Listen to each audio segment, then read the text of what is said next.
Hello guys, स्वागत है आपका एक और शानदार वीडियो पे। बहुत टाइम से मैं वीडियोस नहीं बना पा रहा था, बहुत टाइम बोलो तो 3-4 दिन से। और मेरे लिए 3-4 दिन बहुत ज्यादा हो जाता है क्योंकि मुझे पर डे एक लॉन्ग फॉर्मेट वीडियो बना के डालना ही डालना होता है। ये मेरा चैलेंज है और पिछले 3 दिन से मैं वीडियो बना के नहीं डाल पाया, उसके लिए सो सॉरी आपसे भी और खुद से भी। और उसके बाद पीछे मेरा माइक खराब हो गया था, मैंने आपको बताया था। ठीक है, तो अभी माइक ठीक हो गया है, फिर भी वीडियो नहीं बन पाए, sin for me. But anyhow, let's come to the topic. तो आज का टॉपिक है गाइस, आपका टाइम कैसे सोशल मीडिया वेस्ट कर रहा है और आप रियलाइज नहीं कर पा रहे हैं, आपको रियलाइज हो रहा है फिर भी आप कंट्रोल नहीं कर पा रहे हैं। आज हम इसी को थोड़ा सा डीप डाइव करने की कोशिश करेंगे, तो चलिए शुरू करते हैं। तो गाइज, आपने कभी अपने आप से पूछा है कि सोशल मीडिया आपको कंट्रोल कर रहा है या आप सोशल मीडिया को कंट्रोल कर रहे हैं? फॉर एग्जाम्पल, अगर आप कोई काम करते हो तो कितने बार आपको लगता है कि यार थोड़ा सोशल मीडिया पे देख लेता हूँ, कोई नोटिफिकेशन आता है और आप एक वीडियो देखने के लिए जाते हो, किसी आपके फेवरेट क्रिएटर ने कोई वीडियो डाला, आपको नोटिफिकेशन आता है एंड देन फिर आप वो एक वीडियो देखने जाते हो और उसके बाद आप लगता है चलो ठीक है 10 मिनट देख लेते हैं एंड देन वो घंटों में कन्वर्ट हो जाता है। ये हर बार नहीं होता है but most of the time आप जाते हो एक वीडियो देखने लेकिन 10 से 12 वीडियो देख लेते हो। ऐसा होता क्यों है? या कुछ न कुछ तो गड़बड़ जरूर है। क्यों आप ऐसा कर बैठते हो? क्या इसमें आपकी गलती है? इसमें आपकी गलती है ही नहीं गाइस, क्योंकि सोशल मीडिया डिजाइन ही इस तरीके से किया गया है कि अगर आप गलती से भी एक वीडियो देखने आते हो तो उसके आसपास के इतने वीडियोस आपको दिखाए जाने लगते हैं स्क्रॉल करने के बाद कि फिर आप उससे बाहर निकलना आपके लिए डिफिकल्ट हो जाता है। जो बड़े बड़े प्लेटफॉर्म से जैसे मेटा हो गया, इंस्टाग्राम हो गया, या फिर टिकटॉक हो गया, यूट्यूब हो गया, ये डिजाइन इस तरीके से किया गया, उनके डिजाइनर्स जो है उनको इतने ज्यादा पैसे दिए जाते हैं, जो डेटा एनालिटिक्स हैं, जो लोग होते हैं, उनकी जो टीम में लोग होते हैं, उनको इतने सारे पैसे इसलिए दिए जाते हैं कि तुम यूजर के बिहेवियर को समझो और देखो उनको क्या पसंद आता है, किस तरीके का कंटेंट वो लोग देखना पसंद करते हैं और उनको वैसा ही कंटेंट दिखाया जाए। अब सवाल ये आता है कि अगर आप अपना इंस्टाग्राम खोलते हो तो आपको कैसा कंटेंट दिखाई देता है वर्सेस अगर आप अपने किसी फ्रेंड का मोबाइल खोलते हो तो उसमें कैसा कंटेंट दिखाई देता है, वर्सेज अगर आप अपने किसी फीमेल फ्रेंड का फोन अगर आप खोल के उस पर रील यूट्यूब देखते हो तो उस पर किस तरीके का कंटेंट आता है। तो गाइस, सब पे आपको कंटेंट थोड़ा डिफरेंट डिफरेंट मिलेगा भाई, क्योंकि आप सबका बिहेवियर अलग है, आप सबके इंटरेस्ट अलग है। जैसे अगर आप बुजुर्ग टाइप के लोगों को देखोगे, जो 35 या 40 प्लस के जो लोग हैं, अगर उनका कंटेंट आप जाकर देखोगे तो उनके जो पेजेस हैं, चाहे वो फेसबुक पे देखते हो चाहे वो इंस्टाग्राम पे देखते हो, जो उनको कंटेंट जिस तरीके का दिखाया जाता है वो कुछ ऐसा होता है जैसे भजन कीर्तन हो गया, बाबा लोग प्रवचन दे रहे हैं वैसा हो गया, पॉलिटिकल खबरें हो गई, न्यूज हो गई, तो ये सब चीजें उनको ज्यादा दिखाई देती हैं क्योंकि उन लोग का इंटरेस्ट उसकी तरफ कुछ ज्यादा होता है। ठीक है, जो मेजर जो कंटेंट वो लोग कंज्यूम करते हैं वो कुछ इस तरीके का होता है। वैसे ही अगर आप मिलेनियल्स जो लोग हैं, जैसे जो 25 से 30 साल के बीच के लोग हैं, 25 से 35 जो भी अभी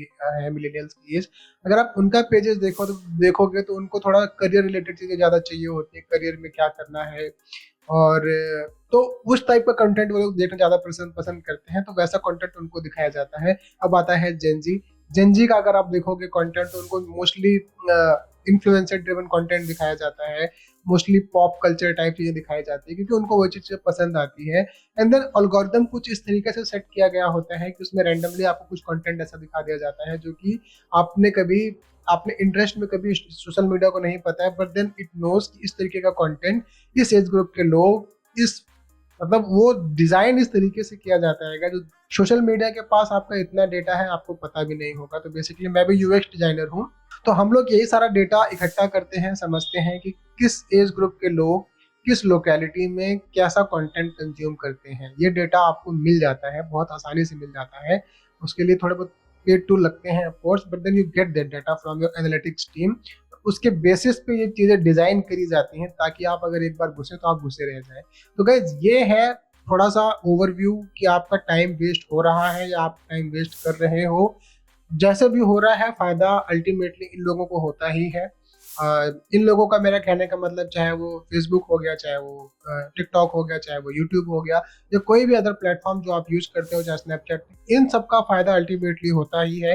इनके प्लेटफॉर्म पे एड्स चलते हैं, आप एड देख के पैसे खरीदो ना खरीदो, जिसने ऐड चलानी है, जैसे मैं अपने मेरा बिजनेस का ऐड चलता रहता है, मैंने एक बार ऐड पे पैसे खर्चा कर दी, चाहे उसको जितने लोगों ने देखा, आपने ऐड देखा मेरा, आप उसका सामान लो ना लो, मेरे पैसे फिर भी लगते हैं, ठीक है। और वो पैसे किसको जाते हैं? जो प्लेटफॉर्म होता है उनके पास वो पैसे जाते हैं, ठीक है। तो अल्टीमेट आपको क्या मिला? आज एज ए कंज्यूमर, आप कंज्यूमर हो। अगर आप सिर्फ कंटेंट देख रहे हो, कुछ बना के डाल नहीं रहे हो कंटेंट अपने किसी भी प्लेटफॉर्म पे, तो आप कंज्यूमर हुए।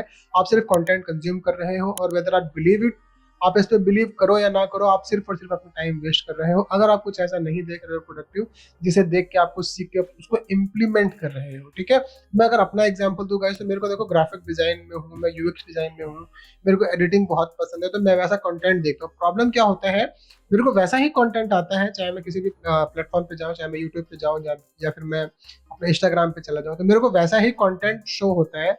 बट आप ये सोचो कि मेरे को अगर मैं 10 मिनट भी मैंने अगर वो स्क्रॉल किया, तो मैंने कम से कम कितने रील्स देखे होंगे? 10 मिनट में कम से कम भी मैंने अगर 20 से 25 रील्स अगर देख लिए, तो सोचो मैंने 20 से 25 ट्रिक्स सीखी, चीजें सीखी। और उसमें से जब इम्प्लीमेंट करने बैठूंगा, तो मेरे को याद कितनी रहेंगी? 1 या 2 मुझे याद रह जाएंगे, बाकी मैं सब भूल जाऊंगा भाई। क्योंकि ये नॉर्मल इतनी चीजें, आपका जो ब्रेन है इतनी जल्दी चीजें स्टोर नहीं करता है, वो बस देख लेता है एज ए, चलो मैंने वो कहीं पे देखा था। बट अब हर वीडियो आप सेव नहीं कर सकते हो। वीडियो पसंद आती है, लोग सेव कर लेते हैं, बट जब कंटेंट ही आप वैसा देख रहे हो, तो आपको लगता है कि यार दोबारा आ ही जाएगा, क्यों सेव करना है? फिर अगेन आप उस रैबिट होल का हिस्सा बन जाते हो कि पहले मैंने ये देखा, फिर मैंने कुछ ऐसा देखा, फिर मैंने कुछ। तो प्रॉब्लम क्या होता है, जो अभी जैसा मैंने आपको बताया कि जिस तरीके से डिजाइन किया गया है, आप जैसा कंटेंट देखते हो वैसा तो आपको कंटेंट दिखता ही है। बट देन कुछ रैंडम कंटेंट आ जाता है, जैसे कोई डांस कर रहा है, कोई कॉमेडी कर रहा है, कुछ लड़कियां हैं जो अजीब से कपड़े पहन के डांस कर रही हैं। अगर आप लौंडे हो, अगर आप चाहो ना चाहो थोड़ी देर के लिए आपको वहां पे वो देख लेते ही हो।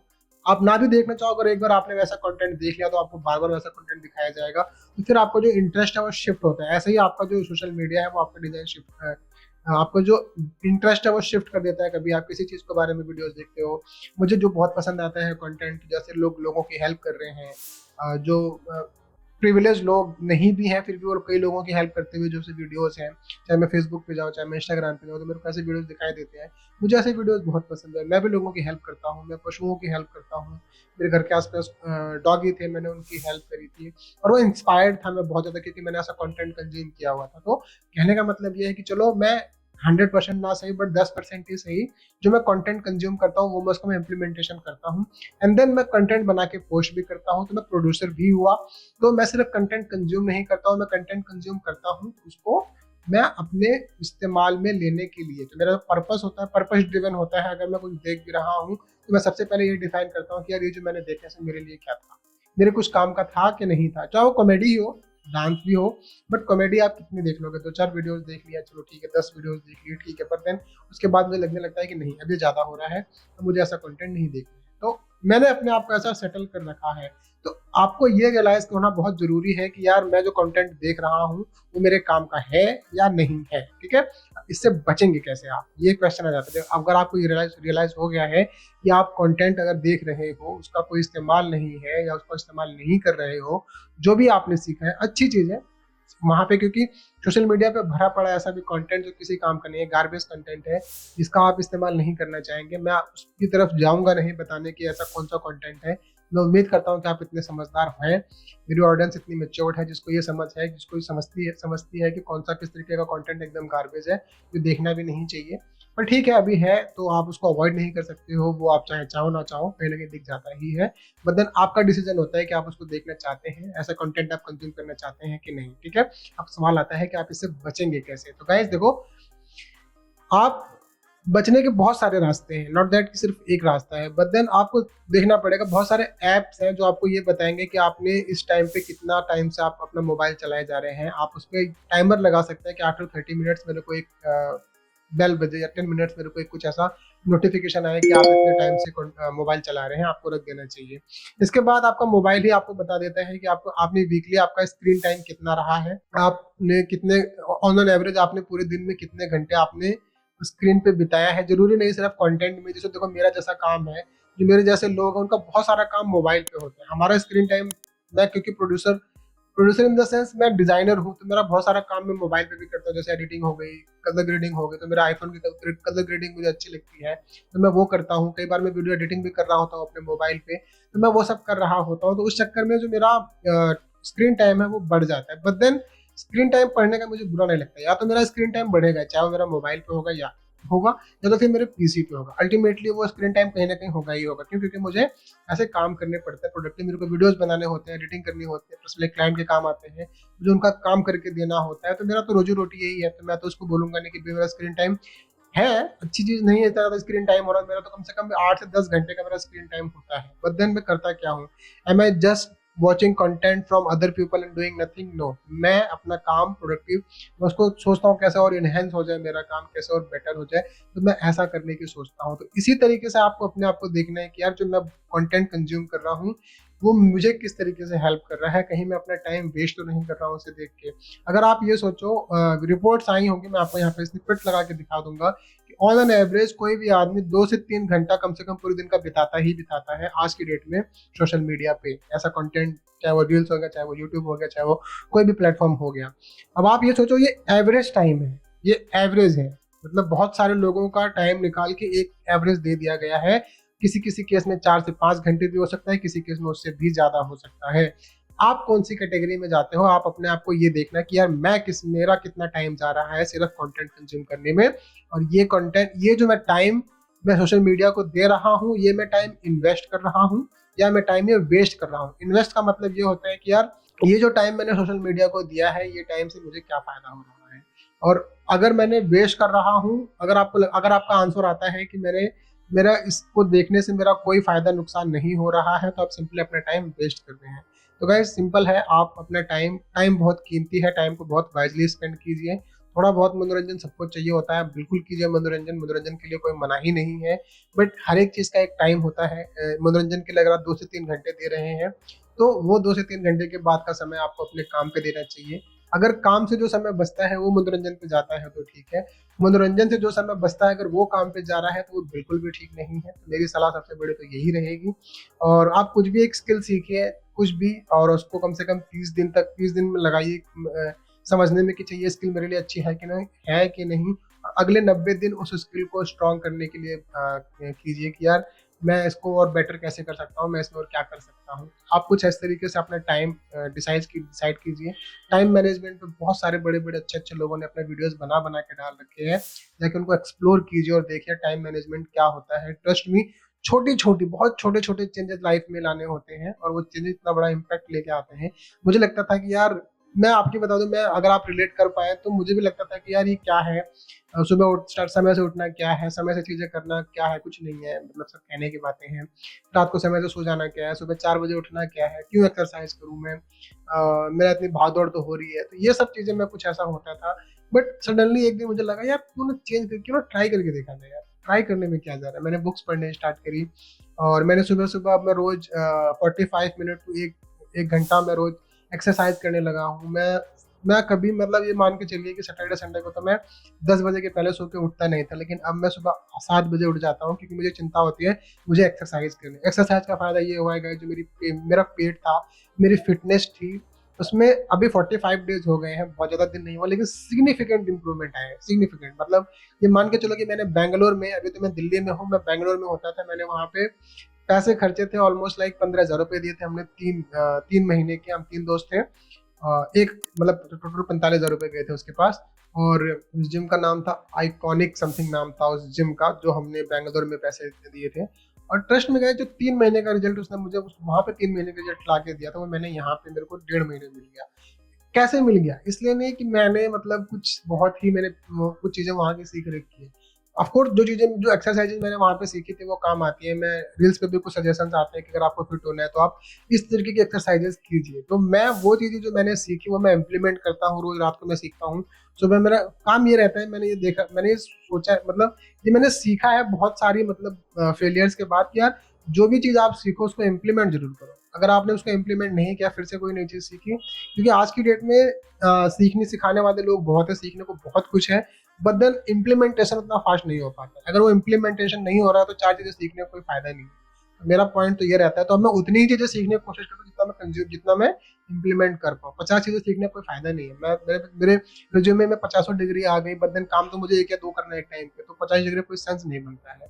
तो all I am trying to say here is guys, अपना जो समय है, समय बहुत कीमती है। मैंने बहुत लेट सीखा, बट अब आप किस एज ग्रुप में है मुझे नहीं पता, बहुत लोग डिफरेंट डिफरेंट एज ग्रुप के हो सकते हैं। अपना टाइम वाइजली स्पेंड कीजिए, कुछ सीखने में लगाइए, मनोरंजन के साथ सीखते भी रहिए, दोनों काम कीजिए। बट इतना मेक श्योर कीजिए कि यार दोनों को मैं, अगर आप 2 घंटे समय दे रहे हैं सिर्फ और रील स्क्रॉल करने में, तो आप ये देखिए कि यार यू मोबाइल से ही एडिटिंग हो सकती है, मैं कुछ ऐसा बना के डाल सकता हूँ। या कंटेंट की अगर मैं बात करूँ तो मैं आने वाले वीडियो में मैं कवर करने वाला हूँ कि यार कंटेंट को कहाँ से पाया जाए, कैसे वीडियोस बनाए जाए, स्टेप बाय स्टेप मैं सब बताने वाला हूँ। तो आप मेरे साथ बने रहिए। मैंने अपना व्हाट्सएप ग्रुप बनाया हुआ है, चैनल बना दिया हुआ है, नीचे डिस्क्रिप्शन में आपको उसका लिंक मिल जाएगा, आप जाके उसको ज्वाइन कीजिए। एंड ज्वाइन करेंगे आप तो आपको वहाँ पे बहुत सारी टिप्स एंड ट्रिक्स मैं शेयर करता रहता हूँ, और आपको वहाँ से बहुत सारे फायदे होंगे। आपको एक ऑडियंस मिलेगी आपकी अपनी, जहाँ से आप पर्सनल लेवल पे आपको गाइडेंस मिलती रहेगी कंपेयर टू यूट्यूब। तो आप ये सब चीज़ें कीजिए, लाइक शेयर एंड सब्सक्राइब कीजिए ऑफ कोर्स। एंड फिर ठीक है, इस वीडियो को यहीं एंड कर देते हैं गाइस। पहले जो मेरा वीडियो का टाइम होता था 10 मिनट होता था, लेकिन अब मुझे लगता है कि अभी थोड़ा टाइम बढ़ गया हुआ है। तो एक लास्ट में बात और बोलनी चाहूंगा गाइस, देखो ये जो मेरा कंटेंट क्रिएशन का जर्नी है पिछले 1 से 1.5 महीने से स्टार्ट हुआ है, ठीक है। और मैंने मतलब कसम खाई थी कि मैं हर रोज एक वीडियो बना के डालूंगा, मुझे चाहे जो हो जाए, चाहे मेरी वीडियो खराब ही क्यों ना बने, लेकिन मैं डालूंगा जरूर बना के। तो मैं अभी परवाह नहीं करता हूँ किसी को मेरी वीडियो कैसी लगती है, चाहे जैसी लगे। मेरा अभी लर्निंग प्रोसेस चालू है, सीखने के लिए भी वीडियोस बना रहा हूँ। मेरा इससे वीडियो में बात करने का तरीका बेटर हो रहा है, एडिटिंग बेटर हो रही है। तो हर रोज मेरी कोशिश ये रहती है, जो मैंने कल वीडियो बनाई थी उसके मुकाबले मेरी अगली वीडियो बेटर होनी चाहिए। जो मैंने कल एडिटिंग करी थी उसके मुकाबले मेरी वीडियो एडिटिंग बेटर होनी चाहिए। कोई एक इफेक्ट या समथिंग जो मैंने उसमें नहीं डाल पाया था, मैं इसमें जरूर डालूंगा। तो ये चीजें मैं सोचता हूँ कि यार क्या मैंने पुराने वीडियोज में गलतियां करी हुई हैं जो मैं इसमें सुधार सकता हूँ। तो इस तरीके से मेरा प्रोसेस चालू है, और मैं भी रिजल्ट की तरफ नहीं देख रहा हूँ कितने लोग मेरी वीडियोस देख रहे हैं, कितने सब्सक्राइबर्स आ रहे हैं। ऑफकोर्स वो मोटिवेट करता है, but to the point, after a point मैं नहीं चाह रहा हूँ कि मुझे इतना डिमोटिवेट ना करे कि मैं वीडियो बनाने बंद कर दूँ। तो उसके लिए मैं मोटिवेट रहना चाह रहा हूँ। और ठीक है, तो ठीक है, इसी पॉजिटिव नोट के साथ वीडियो को कर देते हैं खत्म। मिलते हैं आपसे अगले वीडियो में नए टॉपिक के साथ। Thank you so much.